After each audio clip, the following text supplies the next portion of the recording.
Continuing coverage of the ongoing battle to keep Huron Hospital open. Today, we have learned those efforts could end up in court. News Channel 5's John Kosick joins us now live with new developments. And John, on what grounds could the city take the Cleveland Clinic to court? Closing Huron Hospital is something they believe the clinic doesn't have the right to do. They didn't think so when they sued last year to keep the trauma unit open, and they feel even more so this year as they look to keep the hospital open.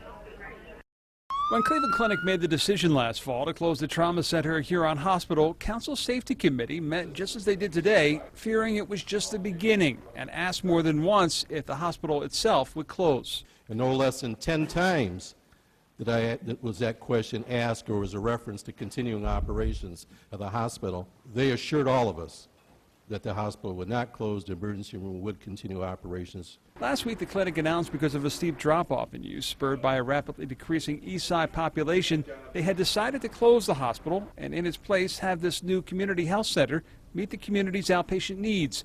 Councilman Mike Polensik says that will throw off the balance at Metro Health, and that's something that will be felt countywide. There's going to be a meltdown, and there's going to be major problems at Metro Hospital.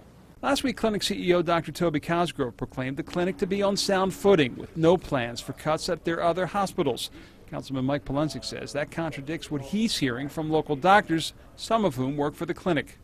They said, get ready, because there's more coming. More coming like what?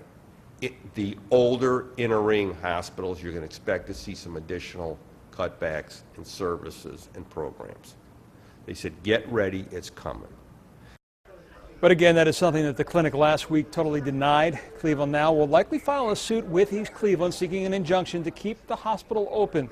In the meantime, council is looking at the possibility of subpoenaing the clinic officials to appear before them in an effort to answer their questions. In Cleveland, John Kosick, News Channel 5.